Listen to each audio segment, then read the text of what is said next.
नमस्कार दोस्तों, स्वागत है आपका हमारे चैनल में। दोस्तों, पश्चिम बंगाल सरकार के द्वारा सुप्रीम कोर्ट में टेट के मामले में रिव्यू पिटीशंस दायर कर दी गई है। हालांकि इन रिव्यू पिटीशंस में कुछ डिफेक्ट्स उत्पन्न हुए हैं, जिनको एक निर्धारित समय सीमा के भीतर सुप्रीम कोर्ट के रजिस्ट्रार विभाग ने ठीक करने के लिए समय दिया हुआ है।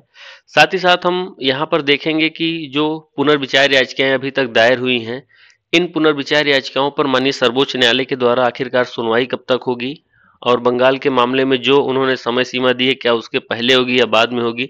और जो सबसे मेन इम्पोर्टेंट मुद्दा है वो 19 तारीख को जो स्टेट ऑफ त्रिपुरा वर्सेस सजल देव के मामले में सुनवाई होनी है, इसी टेट के मामले को लेकर इसके बारे में हम बात करेंगे। आपको याद होगा आज से ये लगभग एक महीना के पहले ये मैटर उठा था और सुप्रीम कोर्ट में 5 से 7 मिनट की यहाँ पर बहस हुई थी। वही 19 नवंबर आने वाला है और उसी में फिर से सुनवाई होनी है। और एटलीस्ट हम जानेंगे कि क्या केंद्र सरकार के द्वारा टेट से रिलीफ मिल सकती है कि नहीं, और इसके क्या जो है यहाँ पर बेनिफिट्स होंगे जो शिक्षकों को यहाँ पर प्रोवाइड करवाए जाएंगे। तो चलिए वीडियो को शुरू करते हैं। सबसे पहले हम देखते हैं, आप लोग स्क्रीन पर देख पा रहे होंगे, यही वो मामला है जो state of Uttar Pradesh versus Anjuman Ishaate Taleem trust review petition Uttar Pradesh सरकार के द्वारा यहाँ पर सर्वप्रथम दायर किया गया था। और जैसे ही आप इसमें टैग मैटर में जाएंगे, यहाँ पे आप देख रहे हैं बहुत सारे टैग मैटर्स हैं। और जब आप सबसे नीचे आएंगे तो यहाँ पे आप देखेंगे कि जो पश्चिम बंगाल सरकार west Bengal board of primary education versus Anjuman Ishaat Taleem trust, यहाँ पे आप देख सकते हैं। अब मैं आपको दिखाने चल रहा हूँ कि यहाँ पर क्या जो है डिफेक्ट उत्पन्न हुए हैं। तो आइए देख लेते हैं। आप देख रहे हैं कि माननीय सर्वोच्च न्यायालय की जो वेबसाइट है उसी पे मैं हूँ। यहाँ पे जो डिफेक्ट्स उत्पन्न हुए हैं, हालांकि वो उनको सुधार करने का मौका यहाँ पे दिया जाएगा। तो ये मैटर है, आप देखेंगे तो west Bengal board of primary education versus Anjuman Ishaat Taleem कल के डेट में आप देखेंगे तो दायर किया गया था। मतलब कि यहाँ पे 12 तारीख को दायर हुआ था हालांकि, और उसके बाद इसमें जो है डिफेक्ट्स आए हैं और ये जो है 90 दिनों के लिए यहाँ पर वैलिड किया गया है। जब आप इनमें डिफेक्ट्स सेक्शन में जाएंगे तो यहाँ पे आपको नोटिस में दिखेगा कि क्या यहाँ पे डिफेक्ट्स उत्पन्न हुआ है। तो जैसा कि देख रहे हैं, letter to advocate for review curative petitions, तो यहाँ पे ये चीज़ें इनके द्वारा इशू डेट 14/11 ही है, हालांकि आप देख सकते हैं। और जो रिटर्नेबल डेट है वो 1/1/2026 है, मतलब एक यहाँ पे जनवरी 2026 का यहाँ पे समय सीमा तय की गई है। और ये डिफेक्ट्स जो है कल की डेट में बताए गए हैं, 11 की डेट में इनके द्वारा दायर किया गया और 14 की डेट में यहाँ पे डिफेक्ट्स माननीय सर्वोच्च न्यायालय के रजिस्ट्रार विभाग ने बताए हैं। तो ये 40 एनी अदर डिफेक्ट्स यहाँ पे देख सकते हैं आप। Extraordinary jurisdiction written everywhere instead of in hand jurisdiction और order and rule not mentioned, और यहाँ पे कोर्ट फी वगैरह का मतलब बहुत हल्का फुल्का ये मामला है और ये बहुत जल्दी ठीक करके फिर से यहाँ पर दायर कर दिया जाएगा। तो ये जो केस था उसमें जो डिफेक्ट निकले थे मैंने आपको दिखा दिया। तो ये बहुत बड़ा मूव है वेस्ट बंगाल की तरफ से, क्योंकि वेस्ट बंगाल की बात करें तो पश्चिम बंगाल ने इससे पूर्व कहा था कि उनके द्वारा कोई भी रिव्यू नहीं किया जाएगा, और उन्होंने जो है शिक्षकों की सूची बनवाई थी कि कितने शिक्षक टेट क्वालिफाई हैं, कितने शिक्षक टेट क्वालिफाई नहीं हैं। हालांकि अब उसमें उन्होंने रिव्यू दायर कर दिया गया है, तो एक अच्छी मूव है शिक्षकों के हित के लिए। अब हम जो सबसे मोस्ट इम्पॉर्टेंट बात करेंगे कि इस मामले पर सुनवाई कब तक हो सकती है। देखिए, अभी इस मामले पर सुनवाई की कोई निश्चित जो है समय नहीं तय किया गया है, लेकिन जब मैं बात करूं कि जो ये मामला है माननीय सर्वोच्च न्यायालय में, इसमें सुनवाई इस मंथ में तो नहीं होगी और संभवतः दिसंबर मंथ में इस पर सुनवाई हो। और ये जो दिसंबर में सुनवाई होनी है ये प्रभावित करता है 19 तारीख को जो मैटर होने वाला है। 19 तारीख को जो मामला स्टेट ऑफ यहाँ पे त्रिपुरा वर्सेस जो सजल देव का मामला है, इसमें माननीय सर्वोच्च न्यायालय देखेगा कि जो टेट को लेकर छूट एग्जेम्प्ट की बात की जा रही है, क्या उसको एग्जेम्प्ट को दिया जाना चाहिए कि नहीं दिया जाना चाहिए जो 2010 से पहले नियुक्त शिक्षक हैं। हालांकि उन्होंने बार बार दोहराया है कि जो मेरा ये डिसीजन है, जो मैंने 1 सितंबर 2025 को डिसीजन दिया था, ये सिर्फ जो है आरटी एक्ट 23(2) की व्याख्या है, इसके अलावा इसका इंटरप्रिटेशन है, इसके अलावा कुछ नहीं है। मैंने इसको इंटरप्रिटेट किया है बस।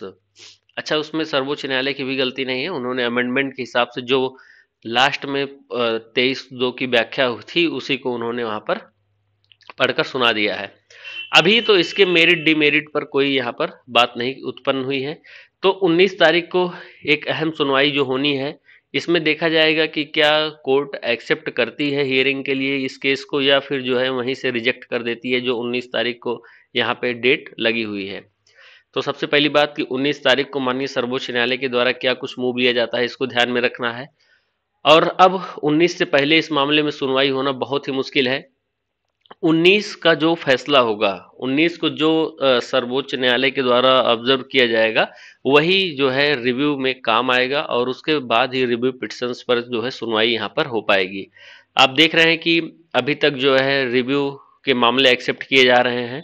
हालांकि एप्लीकेशन के द्वारा एक्सेप्ट किए जाते हैं ऐसे मामले जो लेट में आते हैं, लेकिन फिलहाल मामले एक्सेप्ट किए जा रहे हैं और इसमें सुनवाई होने के अभी इस मंथ में तो आसार बहुत कम ही है। जो मेन है कि 19 तारीख को जो जजमेंट दिया जाएगा उसी के हिसाब से यहाँ पर जो है निर्धारित होगा कि रिव्यू में क्या कुछ हो सकता है। अब सबसे बड़ा जो मुद्दा है कि जो टेट है इससे रिलीफ के लिए क्या किया जाए। देखिए, इससे रिलीफ आप लोगों को मिलना 100% तय है। मैंने आप लोगों को बताया था कि धर्मेंद्र प्रधान जी के द्वारा बिहार में जो शिक्षक मंडल मिला था, और ऐसा नहीं है कि हवा हवाई थी, शिक्षक मंडल मिला था। मेरी उप महासचिव जी से बात भी हुई थी उस मैटर में, तो उन्होंने आश्वासन दिया था कि मतलब धर्मेंद्र प्रधान जी ने आश्वासन दिया है कि इस मुद्दे को बहुत सरकार ने गंभीरता से लिया है और इसमें सभी राज्य सरकारों से बात की जा रही है। उसके बाद जो शिक्षकों के हित में निकल के आएगा उसको यहाँ पर रखा जाएगा। उन्होंने कहा कि बच्चों की जो है यहाँ पर मानवाधिकार के लिए तो बहुत ही है, मतलब बच्चों का जो मौलिक अधिकार है उसके लिए तो अच्छी बात है, बच्चों का मौलिक अधिकार होना चाहिए, लेकिन जो शिक्षक का अधिकार है वो सर्वोच्च है, सर्वोच्चपरी है। तो ऐसी बातें उन्होंने यहाँ बिहार में की थी और आप देख सकते हैं कि बिहार का परिणाम भी आ गया है, तो इस मैटर में बहुत जल्द सुनवाई हो जाएगी। देखिए, जो शिक्षक संगठन कर रहे हैं वो भी पहल अच्छा है। हालांकि शिक्षक संगठन 5 जो है दिसंबर को यहाँ पे जाने वाले हैं। तो देखिए, आप लोगों को मालूम होगा कि इसी बीच में जो है यहाँ पर संसद का जो शीतकालीन सत्र है वो भी स्टार्ट होने वाला है। तो एक एक बहुत क्रूशियल समय होगा और यहाँ पे जो संसद है उसमें इस मुद्दे को किसी न किसी तरीके से आगे लाना है। आप अपने जो सांसद हैं इनसे ज़रूर मिलते रहिए और इनको मुद्दों से अवगत करवाते रहिए। जितना आप संसद के द्वारा यहाँ पर संसद में सांसदों के द्वारा इस मुद्दे को उठवाएंगे उतना ही बेनिफिट होगा, उतना ही सरकार के कानों में बात पहुंचेगी और उतना सरकार जो है प्रेशर महसूस करेगी इस मामले को जल्दी। देखिए, ये मामला सरकार हल तो करेगी, लेकिन आप चाहते हैं कि इसी जो है शीतकालीन सत्र में ये हल हो जाए, तो फिर इसके लिए आपको लगना पड़ेगा। और आप लोगों को मैं एटलीस्ट यही बताया हूँ कि जो टेट है इससे रिलीफ अब मिलना तय है। आपको सर्वोच्च न्यायालय नहीं जाना पड़ेगा कि 23(2) को चैलेंज करने के लिए, और जो PIL वगैरह है तमाम जो फाइल हुई है इसमें अब बहुत भागा दौड़ी नहीं करना है और सरकार के द्वारा ही रिलीफ एटलीस्ट यहाँ पर मिलना तय है।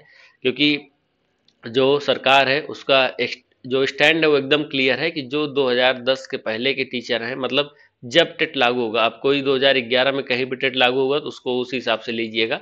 टेट लागू होने के पूर्व जितने भी नियुक्त शिक्षक हैं उनको टेट नहीं देना है।